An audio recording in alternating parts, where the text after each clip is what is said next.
We have information from various sources that a similar provocation, and I can't call it anything other than a provocation, is being prepared in other parts of Syria, including the southern suburbs of Damascus, where they're again preparing to release some similar chemical substances and accuse the Syrian authorities of using them.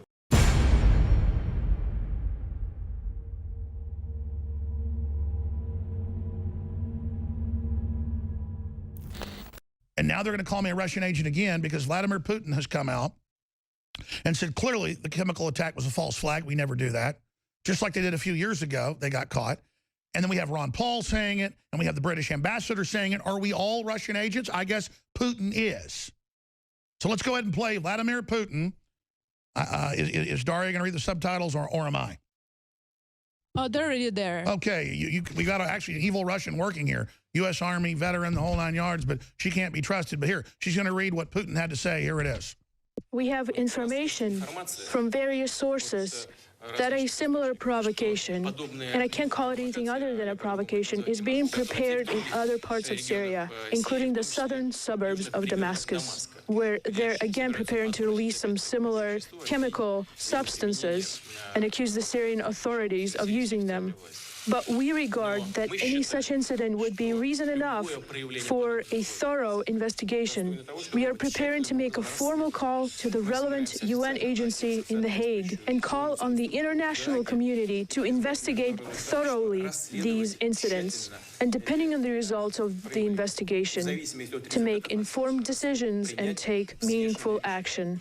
All right, let's go to the former British ambassador to Syria, Peter Ford, 2 days ago, saying that they've now given them plenty of excuses to stage more false flags.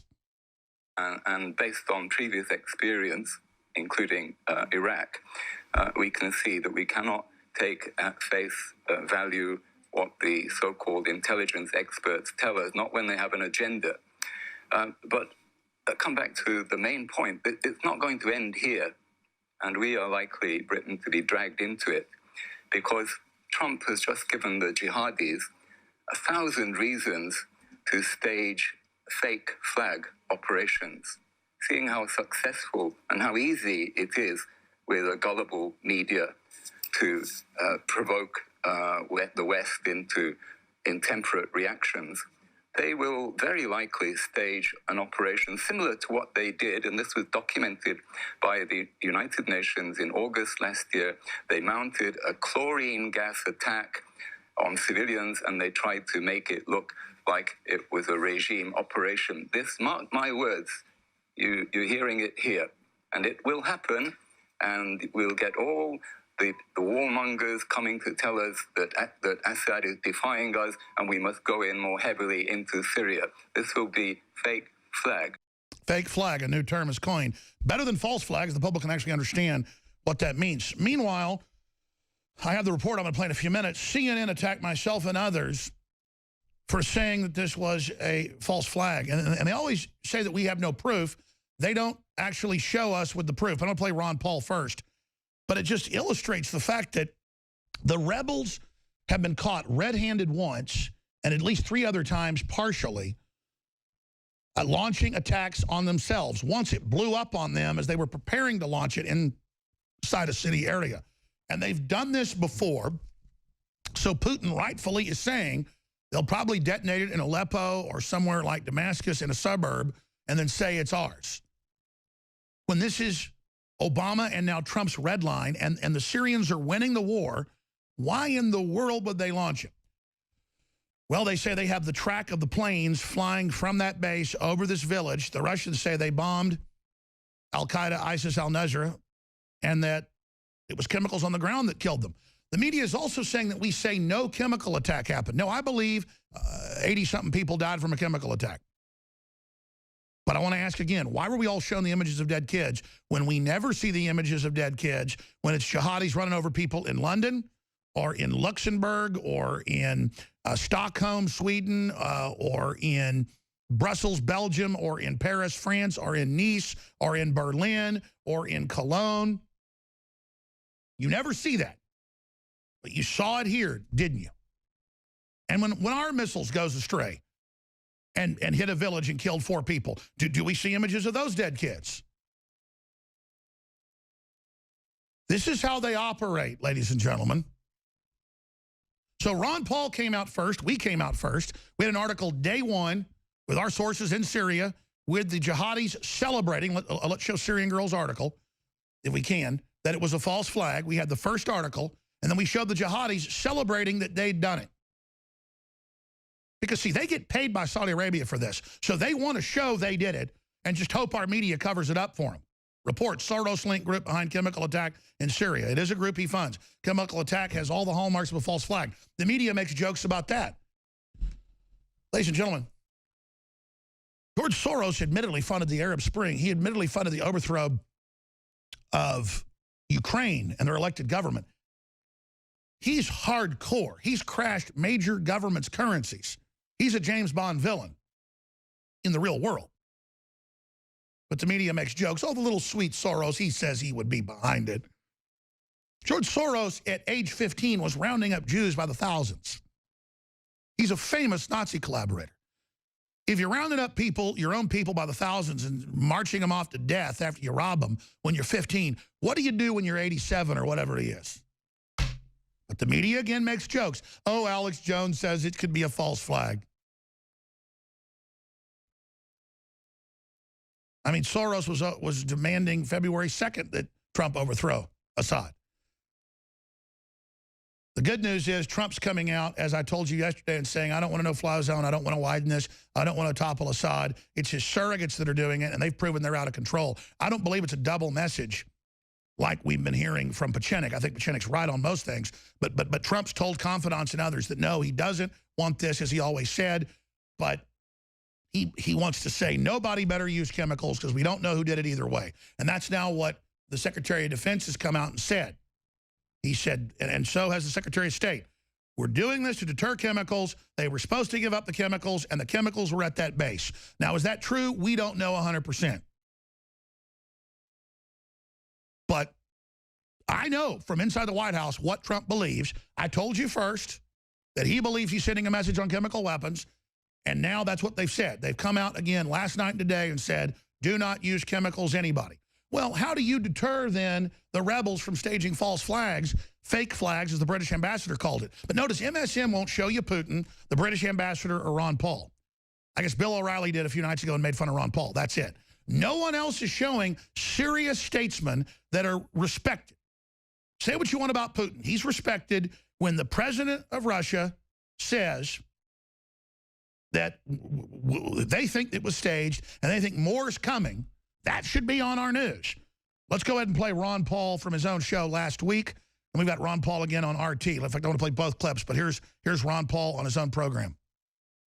And who would benefit? It makes no sense, even if you were totally separate from this and take no sides of this, and you were just an analyst.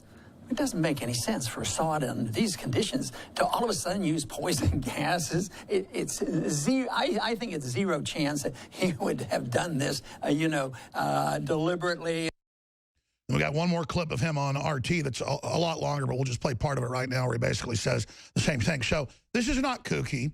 This is what most people geopolitically believe and know, because you have a group that's been caught doing it before. They have the motive to do it again because it'll bring the United States in to kick out their enemy Assad. You have Al-Qaeda, ISIS, al-Nusra all celebrating day one since last Thursday of the strikes and giving them hope now. And they've had more attacks on U.S. camps inside Syria in the last few days as they get oxygen in their lungs in this civil war that we've now been injected into, that I supported because I wanted to end it by kicking Al-Qaeda and al-Nusra and these groups out. But that's not happening now, it looks like. So things are spiraling out of control. I'm going to cover China in the next segment, which is really the big enchilada. But right now, let's get back to Ron Paul's clip. They needed a so-called excuse. They worked real hard, that is our government and their coalition, an excuse to go into Iraq so they concocted stories, all kinds of things. And that's what this is part of. I don't know why, if any of it is true, why they couldn't wait and take a look at it. You know, a few years ago in 2013, there were these similar stories that, didn't go anywhere because with a little bit of a pause, there was a resistance to it built up in our Congress as well as the American people, they thought it was all, a fraud and that nothing like that was happening. And right now, I just don't see how it could conceivably be what they claim, because it's helping ISIS, it's helping Al Qaeda, it's helping the enemy that we're supposedly be fighting. That's right. Bingo. Total bingo. Everything there's total veritas. Who can deny it? Now, I'm going to play this and really try to not start it and stop it, because I want to come back and get into the North Korea situation with China that's probably 10 times bigger than this, but this is all illustrative of how our media deceives. Here's CNN trying to drive a wedge in Trump's main populist support base, trying to give us attention, hoping we do it more. I could care less about being on CNN, trying to get us all to throw the baby out with the bathwater and be mad at Trump, when overall he's doing a great job domestically, and I understand why he did this, to look strong, and he couldn't tell either way. And they also wanted to send a message to North Korea, and it seems like it's happened.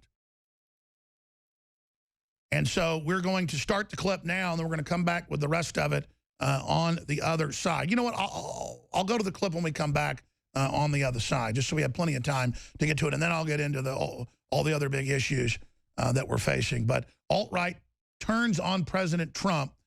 We'll detail exactly what's happening there when we come back. First off, I talked earlier about how Google, Media Matters, the Democrats, Facebook, Twitter, YouTube, they're all bragging, hey, we've demonetized InfoWars 75%. Paul's got all the graphs. He's broken that down last week. They're bragging how they kicked us off Google ads via AdRoll. They brag how they're not letting, they're age restricting us, and just mild videos that we covered that would never be age restricted on CNN. They are strangling us 100 different ways, basically, and admitting it. Understand, they've sold this to the left that, oh, it's cute and fun if we shut up the nationalists, the patriots, what they call the alt-right. That's a form of dehumanization. I'm not the alt-right. I'm a libertarian who really wants prosperity and freedom for everybody. I fight real racism. I fight real classism. I want prosperity. That's why I'm against this war expanding and all the rest of it. And that's why I'm critical of Trump. When Democrats wouldn't be critical of Hillary doing this, you can bet your bottom dollar. I have integrity. I have credibility. I don't get my funding from political parties or big corporations. I get it from listeners that support us and buy the products at InfoWarsStore.com. But we're able to finish funding ourselves with outside advertising, which they're trying to kill. Now, the good Lord's opened a lot of other windows to us to support us, so I'm very thankful. But if you're not spreading InfoWars.com articles, if you're not telling people, hey, this is the forbidden site, this is the cutting edge, this is the guy they want to arrest as a Ruski because he actually cares about the country and really is moral. This is the guy they physically attack. This is, if you want us to win, understand we're fighting for you. And we need you to spread the word, to pray for us, and to financially go to InfoWarsStore.com and buy some of the great products you need. Sign up for auto ship and get 10% off. And that way you know you're committed and get a big discount. We'll be right back.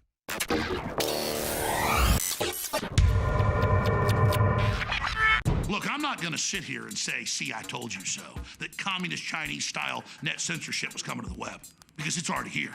It's being announced. The way you keep the internet open and free is you get involved more than ever. Go to InfoWars.com/app. A new battleship in the fight. InfoWars Live, available right now. We're looking for a crew to man it. You gonna sit down and play games and be a trendy? Or are you gonna be part of history? Don't sit by and let the internet and free speech be stolen from you. Take action.